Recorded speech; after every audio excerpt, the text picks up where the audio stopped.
Dear listener, welcome to another episode of the Clergy Wellbeing Down Under podcast. It's Valerie Ling. I'm a clinical psychologist and I am your host for today. The podcast is being produced under the banner of the Center for Effective Serving, which is a leadership and workplace wellbeing consulting arm that I lead. I also lead the Center for Effective Living, which is a psychology practice located in Sydney. Many of our psychologists are Christians and on any given week are supporting our ministry and mission families both here in Australia and around the world. We are currently recruiting for 2 full-time equivalent positions, that is for psychologists, to join the Center for Effective Living to work with us in our mission to see a world without burnout. If you know someone who is a registered psychologist, a student who is soon to be a registered psychologist, someone who's planning to move to Australia and would love to be registered as a psychologist, would you send them our way? The best thing to do is to send them the link www.effectiveliving.com.au/join-our-team. I'll put the link in the podcast description as well. I hope you enjoy this episode. Hi, everyone. I have got Dr. Chelsea Gill with me today. Hi, Chelsea. Hi, Valerie. You are an assistant professor of management at Bond Business School. Is that correct? Correct. Yes. Up in sunny Queensland on the Gold Coast. Beautiful. And you are also a ministry spouse, I think. Is that correct? Yes, correct. Yes.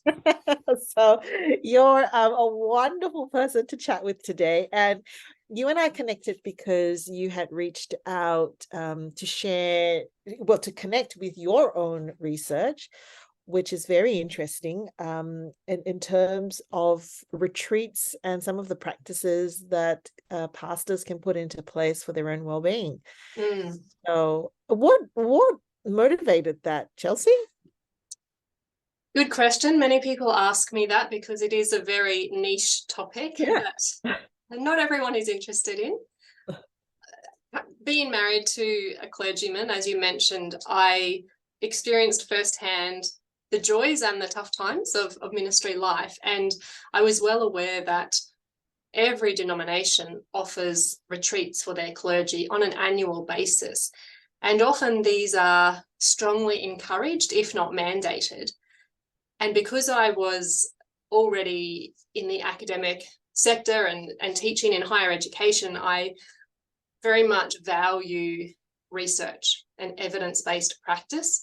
And I started to explore whether there was any evidence underlying the design of these retreats and the continued use of them. Right. And there appeared to be no academic research that I could find in that space. So I guess that was one primary motivation for embarking on that journey, but also with all of the stressors and demands that we all face, our attentional capacities are constantly being drawn upon.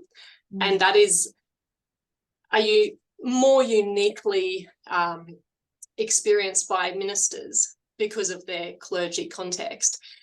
And so combining both of those things, the attentional fatigue that all of us experience, but which is often exacerbated in a clergy context, and the lack of empirical research around the value of retreats, led me to then pursue a PhD and explore this further.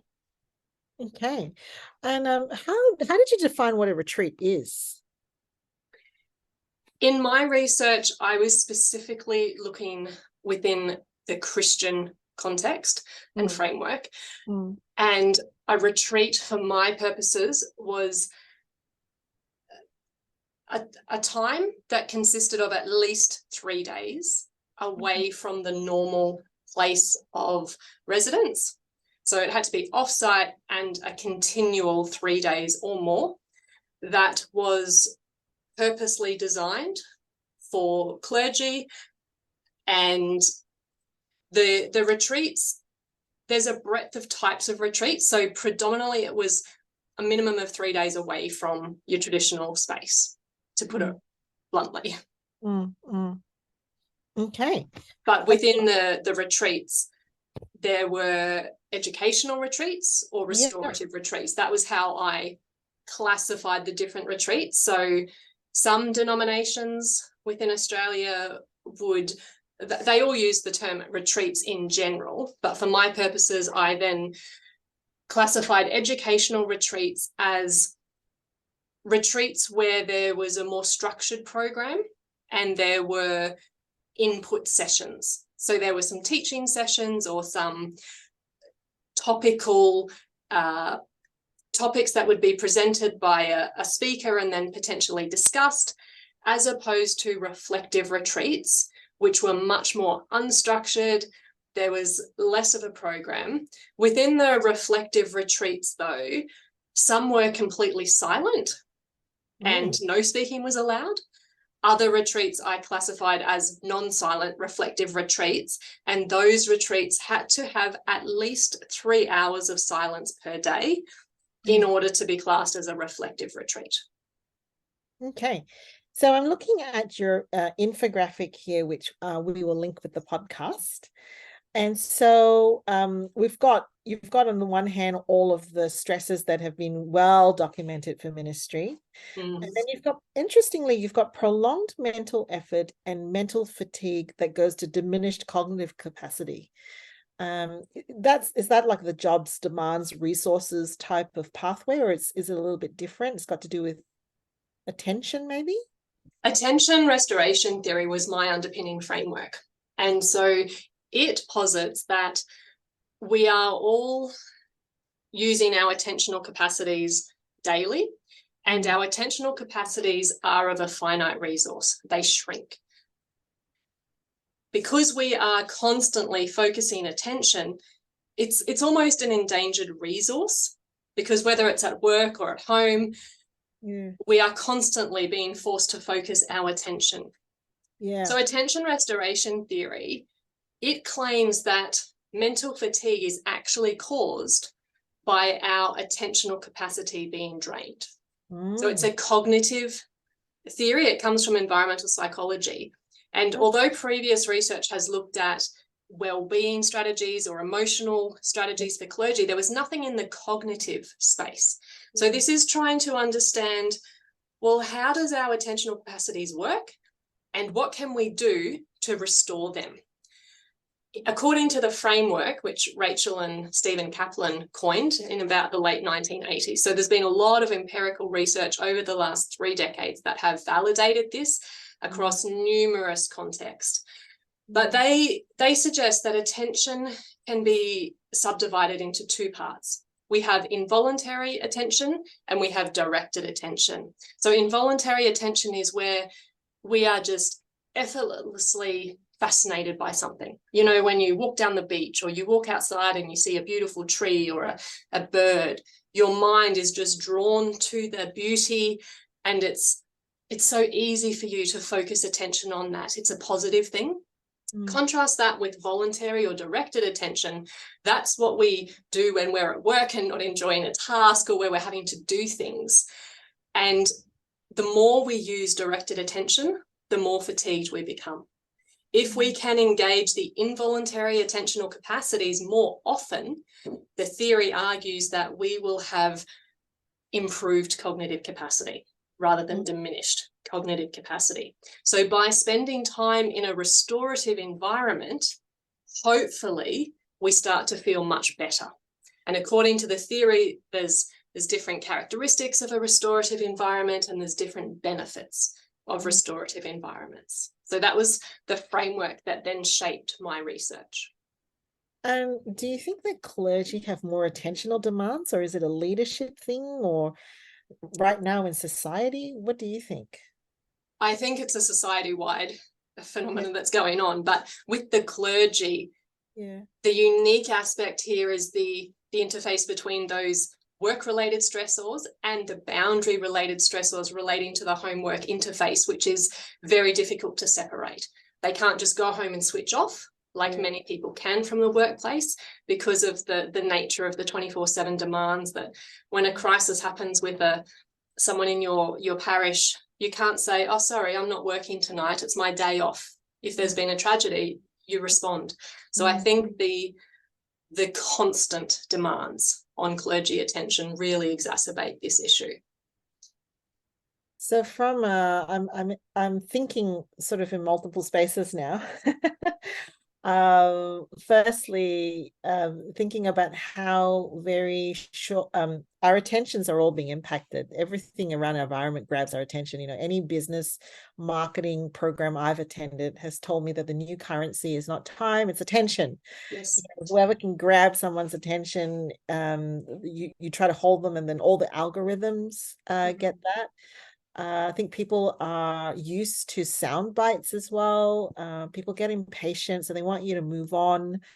And so you're getting like smaller and smaller windows really to recharge and recover. So that's probably like a societal thing, which means that at a leadership level, let's say not clergy, but just at a leadership level, that mental taxing, I was noticing it even for myself, that there's not a lot of simple things I can do anymore. Everything needs my attention. Everything is absolutely so deep and focused, and I have to do it quickly. But what I'm hearing you say is the additional loading for people in ministry is the boundaries are blurred as well. You don't have a clear switch off or a clock off. Yeah. And that whole thing of the impact of family, that's like your attention just keeps going, doesn't it? Because even if you're at home away from church, you're still very aware, aren't you, of holding everything that's happening? And some clergy live on site next to the church, so physically they're not actually very far away from the church building. Yeah. And with technology, social media, it's just so constant, the demands on our attention. That's why it's an endangered resource if we want to use strong language. Yeah. Well, I've got a bit of an interesting story. When we were living in a manse, I hadn't realized that I was doing all this vigilance about the house, because no matter how thick-skinned I am, apparently subconsciously I was still thinking, if anybody were to drive past the house and saw this, and then we moved back into our own home. And I was noticing how I was doing all these habitual things. And then I stopped to think, why am I doing this? Like, for example, the weed, the small, tiniest little speck of a weed that was growing out of the driveway, the cement gap thing. I was like picking them all out. I said, wait a minute, why am I doing this? Like, this can wait. And I realized, because subconsciously, without even realizing it, it was just part of my routine, because I didn't want to, for whatever reasons, for anybody to drive by and look at the front and go, oh my gosh, Yes. When you say endangered resource, what do you mean by that? I think it's something that requires us to acknowledge the fragility of our attentional capacity in order to ensure that we can take certain actions to guarantee we have restored cognitive capacity. It's unrealistic to assume that 24/7 we're going to be feeling cognitively fabulous, but to be aware that if we don't nurture and take care of our attentional resources, that can then lead us down a difficult path, and mental fatigue, the flow-on effects of that can be drastic, as you know, with burnout and those types of things. So I'm suggesting that we need to be a little bit more proactive and preventative before it gets too late and takes a lot longer to then bring that restorative functioning back. Yeah. And so this is where your research into the retreats come in. And I'm just looking here. You were saying that there was a difference, isn't it, between attending an education-based retreat and a more reflective retreat? Would that be right? So Absolutely. What's in an educational retreat? Is that where you're turning up for workshops and seminars and those types of things? Yes. And that may look different depending on the denomination, depending on the year, etc. But at the end of the day, there's several sessions a day, probably at least 2. Yeah. And for some denominations, that might actually be quite a spacious and relaxing retreat, but there's still 2 input sessions at least a day. And mentally, that while it could be intentionally trying to give some professional development opportunities, it is still taxing mentally. Yeah, so you're still getting cognitive input. Okay. And so what have you actually found? What seemed to be the type of retreat that was most beneficial? So first off, all retreats that I looked at across several denominations, in terms of a relaxed mental state and whether people felt better mentally after the retreat, all of the retreats led to a positive increase in that measurement. However, it was the reflective retreats that gave a larger benefit as opposed to educational retreats. And within the reflective retreats, silent retreats offered more restorative benefits on site during the actual experience. But after the retreat, consistently with all the other types of retreats, the benefits subside fairly quickly. So I looked at a 2-week follow-up, and regardless of the retreat type, there had been a decline in the relaxed mental state. And that's understandable. Once you're back at work, there's all of the usual stressors. You have to catch up on everything. So the retreats were beneficial. The silent retreats were the most beneficial on site. How do you define a silent retreat? Absolutely no talking whatsoever? Correct. I think I would retreat from that retreat. Some people love it, some people hate it. But interestingly, even in a completely silent retreat, one of the benefits that participants shared with me was the social benefits. And that seems quite unusual and a bit of a paradox, because they're not talking to anyone, but they felt a sense of companionship, of solidarity, that these other people who are with me in silence, they understand, they empathize, they know what I'm going through. We're on this journey together. So I found that fascinating, that despite not speaking, they still felt socially connected. And that was a real positive, because often clergy feel quite isolated and they need to be careful who they entrust themselves to when they're struggling with things. Yeah, that was unexpected, from an unexpected finding. I think there's some suggestion that there's probably a higher number of people who identify with introversion who select to go into the ministry. It's a fairly reflective, somewhat scholarly pathway as well. So I wonder if it is having time to actually introspect, not have everybody's voices, and just be able to be alone with yours, and in the companionship of other like-minded individuals, probably was quite restful. So I'm wondering what hypothesis you might have had as to why they had different, like, okay, I get why any retreat is better than nothing. You're removed from your environment, you're probably going to eat better, you're resting a little bit more. But what's happening in these reflective retreats that had improvement not only on site, but even after? I was trying to investigate that a bit further by looking at the environment, the activities, and different experiences that the participants had, which would lead to either immediate restorative outcomes or longer term restorative outcomes, in my case measured only at a 2-week follow-up. When it came to immediate restorative outcomes, being in an environment which was fascinating, which captivated their attention effortlessly. So the retreat centre might have been in the forest as opposed to a city motel, seemed to be positive. Participating in activities like some reflective quiet time, some spiritual worship activities or relaxation activities certainly promoted restorative immediate outcomes. When it came to enduring restorative outcomes, though, social activities, whether that was spoken or not, that was valued and helped people maintain those benefits for longer, perhaps because they could reach out to those colleagues who perhaps they had bonded with.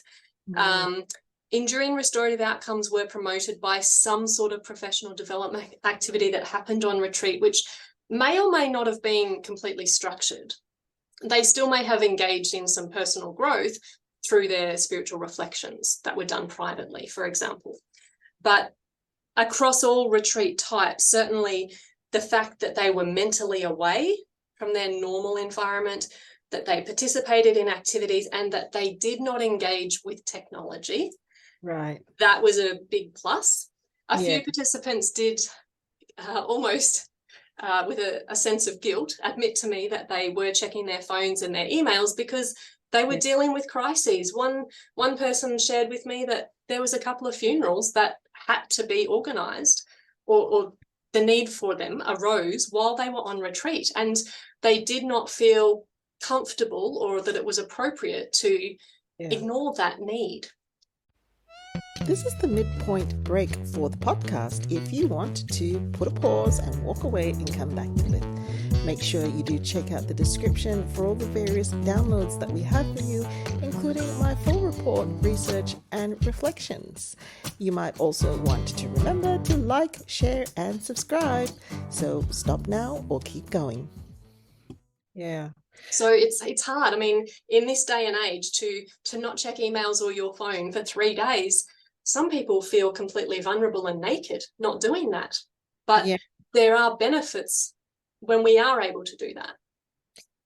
Yeah, so if I were to go back to your list, I think the environment, I think that's really very telling, because I think even in like through the pandemic with, people working from home and things like that and not stepping out, nature has always been found to be restorative.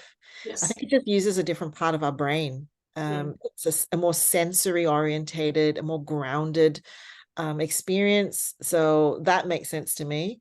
Engaging in the relaxation activities makes sense to me as well, because people in ministry often have traumatic stress that they hold in their body. The body's all hunched up and all, ready to fight, flight, or freeze.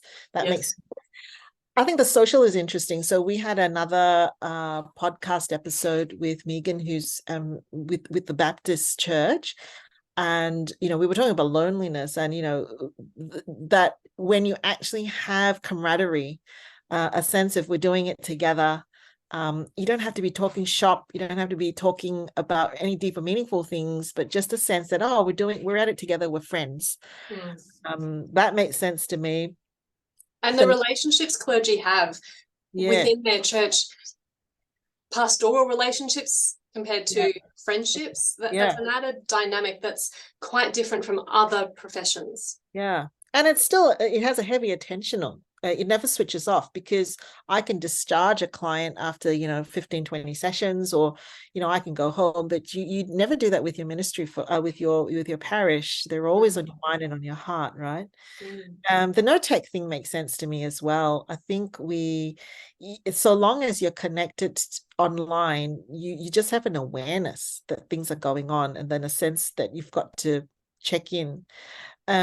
So the spiritual reflection, so that, if we look at some of the things that I was finding and others have found as well, that while clergy may have a reflective posture, what they reflect on seems to make the difference, because it can be the difference between rumination and worry, or actually restoring a sense of well-being.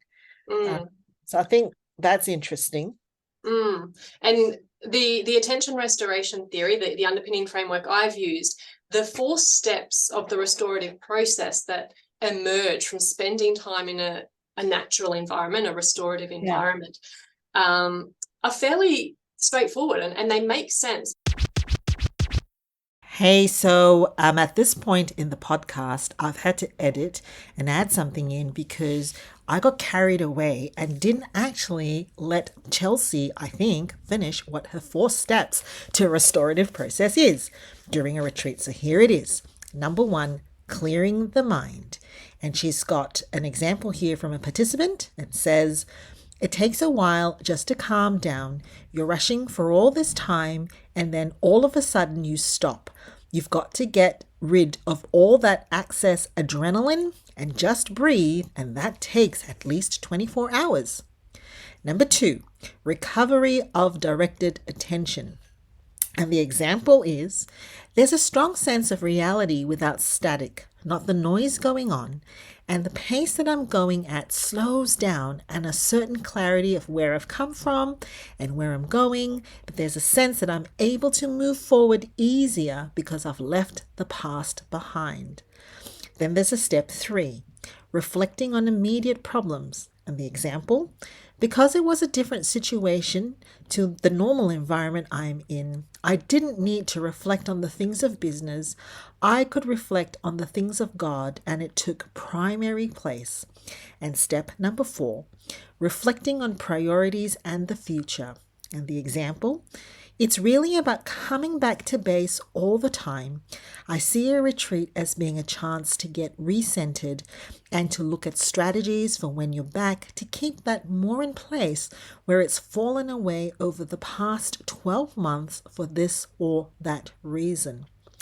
And one of the comments from a retreat participant was, I don't know why it's called retreat, why it's not called advance, because it's a moving forward.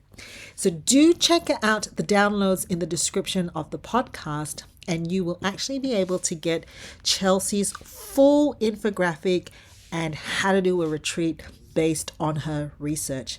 Now, back to the podcast. But the first thing is the mind is cleared of cognitive clutter, of the noise. It just, you're breathing deeply, you're taken by the beauty around you, and automatically things just go away from your, the front of your mind. That then gives you the capacity to recover the ability to direct attention once again, but you've got a bit more control over it because you're feeling a bit more refreshed. So you can choose to focus attention on the most pressing demands or problems that you're facing, but you've got a clearer viewpoint because the noise has been shifted. And that then eventually enables someone to reflect more deeply on the future and be more proactive in setting their priorities and realigning if they feel that they've been taken off course slightly because of needs or demands. So it's quite a natural thing. Your mind is cleared, you then can refocus attention and on the things that are important, and then that lets you focus more longer term again. Yeah. So I have a practice of going for a retreat every quarter. It's usually a 3 days, 2 night type of thing. So Nice. I'm going to go through your recommendations and see how my retreat practice, whether I've given myself a restorative. So have a retreat venue situated in a scenic, quiet, natural setting. I really, truly believe that makes a difference. The times when I'm doing the hotel stays are not as restful for me as when I've been in nature. And so, I usually say, do I want, mountain or beach? Like, which is the one that I want? Yes. But definitely, prior to the retreat, reflect on what they're expecting from the experience. So for me, every quarter is a wellbeing check-in. I check in with how I'm doing spiritually, emotionally, and really just spend some time figuring out, sort of congratulating myself for anything that I'm feeling tanked up on, but being aware of what are some of my needs. That point around the compatibility, that comes out of the theoretical framework again, and the reasoning behind it is that if someone can have an appropriate expectation and anticipate what they're likely to experience, it solidifies in a positive way the outcome. So if someone comes into a retreat, they're expecting it to be horrible, they don't want to be there, that's going to have an impact on how they're feeling and then affect the longer term benefits. So if that makes sense. That makes sense, because it's like it's another attentional demand. If you don't want to be there and you so many other things you'd rather do. Whereas I find that my body craves, it knows that it's time for a pit stop. It because I'm so used to the rhythm of it. I just find and just sleeping very well. That's probably one of my main aims, catch up on sleep. It's great you've got that proactive schedule in place. Encourage participants to disconnect from technology and work and responsibilities. Yes, so all stop for me. Usually have a book with me. 3 hours of quiet time for relaxation and reflection. Yes, definitely. That's a tick. Build flexibility into the program. Oh, this is where for me, it's like I just say yes to the things I want to say yes to, no to the things I Exactly. say no to. Yes. Sometimes just sleeping in. Mm, Sometimes having a huge brunch and enjoying fruit or going for a walk. Yeah, I mm, think it's just giving attention to non-responsible doing for others and just grounding yourself in what is the purpose of why we're here. mm. And at retreat, sometimes, or quite often actually, clergy would share with me that they felt like they had to turn up for breakfast at this time or attend Oh, yeah. this session or have this particular type of quiet time, but they wanted the flexibility and choice. So Yeah. I've turned that into a positive for the future. That's what we should be doing, giving them that flexibility. Yeah, absolutely. Um, what I don't know whether you have any insight on this from what you were doing, but what happens to people emotionally when their attention is when they have this restorative time or their reflective Mm. time? Yeah. Sometimes it can be overwhelmingly sad, or Mm, unexpected emotions may come to the surface. So it's not always a pleasant retreat experience. And several people shared that. Look, it was not traumatic per se, but it wasn't comfortable. It wasn't happy at the time. I didn't enjoy it, but it was necessary. It was part of the process of stripping off the yucky stuff that had piled up and getting back to the basics and feeling recentered, reoriented, you yeah. know, with Christ back at the center rather than other things that had perhaps distracted them.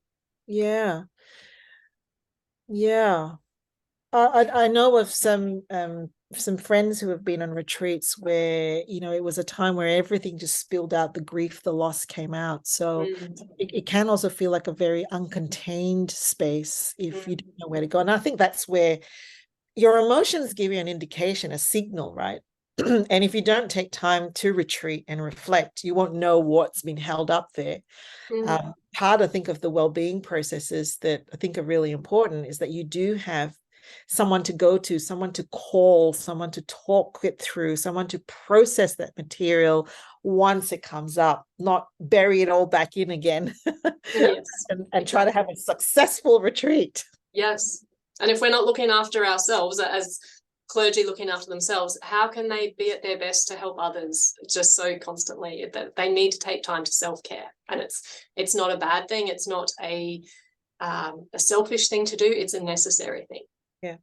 And did you have a recommendation for the rhythm? How often?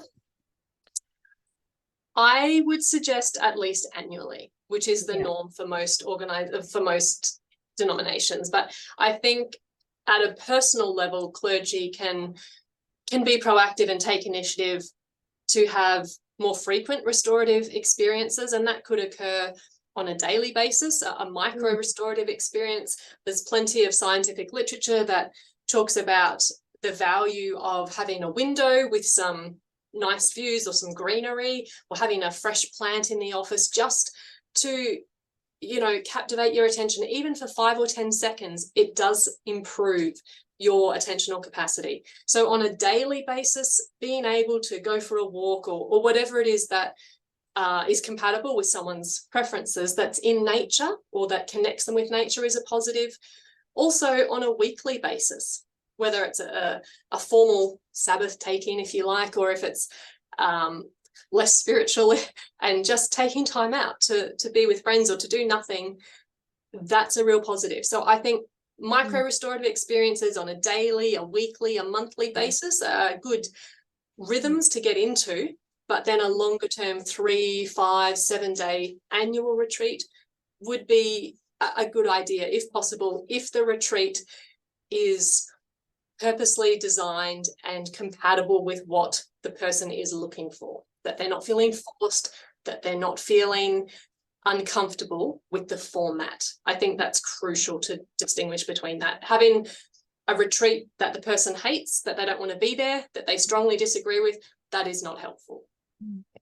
Now, Chelsea, I'm having some memory of an email trail where did you say that you and your hubby actually offer retreats? We were a couple of years ago. This year we haven't, but we do hope to get back into that. Yes, it's something we're passionate about, and it was not just for clergy, but we certainly had several clergy attend. I was starting to put these principles into practice and design those retreats. So watch this space, we might do that again. If anybody is looking for a way to structure a helpful, reflective, restorative retreat, do you have any suggestions as to where they might go for that? Not off the top of my head. I'm aware that there's different retreat centres that operate, but again, often that is dependent on a person's preferences for what they might prefer. There's a few different perspectives on whether a self-directed retreat is beneficial or whether a retreat that is directed by an experienced person who's got some reasons behind why they're doing it this way is a better option. Could be something to think through. I think there's certainly value in the self-directed retreats at times, but I think there is also value in having the corporate gathering, or a small group, 5, 10, 20 like-minded people, clergy in this context, where there may be a retreat facilitator who may or may not be providing a strong format and sessions, but there's still a purpose behind it, and it's a social connection as well. I think there's value in that. So there's two streams of thought there. Is it self-directed or is it led by a retreat facilitator?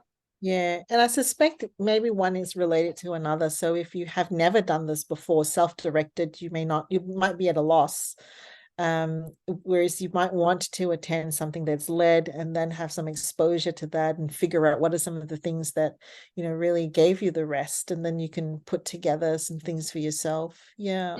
And to distinguish it from a holiday, an annual holiday, different to an annual retreat in my thoughts.